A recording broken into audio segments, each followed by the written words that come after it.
Very popular. Watch. Competition is always a good thing, and he would have been a very fine contender and an excellent competitor if he were in the race. The advice that I had given by way of interviews, if his heart's not in it, he should not do it. Whether Governor Christie's in or he's not in, I would have the same message. Whether Governor Pawlenty was in or not in, I've had the same message. I wasn't sitting on pins and needles waiting for the reaction. Helene Cooper is a White House correspondent for The New York Times. David Drucker covers politics for Roll Call, and Jennifer Rubin writes the Right Turn blog for The Washington Post. Okay, the Chris Christie hysteria is over.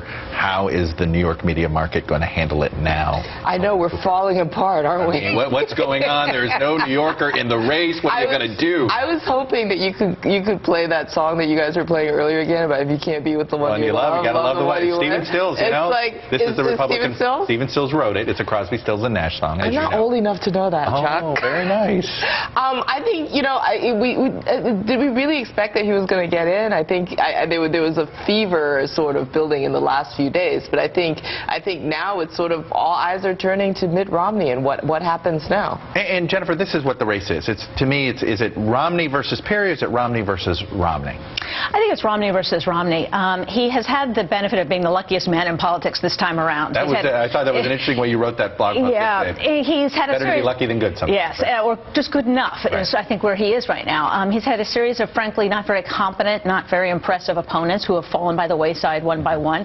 Make the analogy, it's sort of like an Agatha Christie novel. First Tim Pawlenty disappears, and next Michelle Bachmann blows herself up. They're dropping like flies. Dropping old school there. Agatha Christie, I like it. You have to admire, they're very focused, they're very determined. Yesterday they spent their day on the phones hauling in all that cash that Chris Christie was leaving on the table. They have their eye on the ball. He's giving a big speech on Friday on foreign policy. They think they just send their candidate out. He's impressive, he's polished, and like a machine, they're just going to roll through the early primaries. David Drucker, I want to, ultimately, the thing he hasn't answered yet is how is he going to handle it when there are millions of dollars hitting him on the issue of health care. He's able to duck it. Watch what he did yesterday at a town hall. You were a Republican governor in Mr. Frank's state. Mr. Bummer has characterized your program as Junior Obamacare. What are you going to do? First of all, I know something about health care for a couple of reasons. One, I worked in health care in the private sector, and then, of course, as governor, I found that 8% of the people in our state didn't have insurance. And 92% did. I wanted to get those 8% insured. You know, David, it was remarkable. The question was tough, right? He's coming in here, you're Junior Obamacare, and he even drops Barney Frank's name as something that the conservatives, just to throw it in there almost, and yet Romney was able to dodge it. You're not going to be able to do it in paid television ads. No, you're not. But I think there's something very interesting about where Romney is in this race so far. We know everything there is to know about him that we don't like, meaning the voters, the Republican primary electorate, and yet he still is where he is. Whether it's Rick Perry or a few of the other candidates, maybe Herman Cain now, we don't know everything there is to know. They haven't said everything there is to say.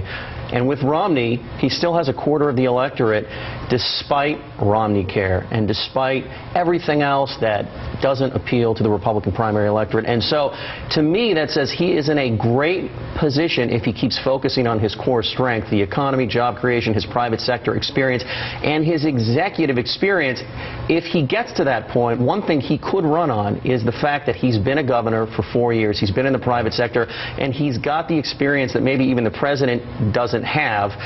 That's all he has. Now, could it all fall apart? Sure. Rick Perry can catch fire again. Other candidates can eat into him. You know, the last time that I felt as if we saw a president get elected where the base fell in like, not in love, was Richard Nixon in '68. You know, that is a hard thing to do when your base is only in like with you.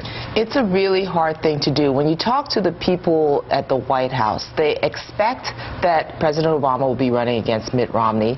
They think he would probably be the toughest opponent that they could possibly have. But there's a lot of glee right now when they look at how much trouble the Republican Party is having going into because he says he uses 25% as a positive for Romney. Yeah. but it still means 75% aren't there. When you think about the fact that you're right about that, but again, we know everything you need to know about Romney, and yet he's been able to hang around. But most people think that he's the best possible chance that the Republican Party has of beating President Obama, and they still don't want to vote for it. Well, and that's correct. We're going to talk more of that on the other side. Helene, David, Jennifer, stick around. Trivia time. We asked, how many U.S. presidents could be called doctor legitimately, earned a Ph.D.? The answer was simply one. Woodrow Wilson earned a Ph.D. in political science from Johns Hopkins University in 1886. We'll be right back. You're watching the Daily Rundown on MSNBC.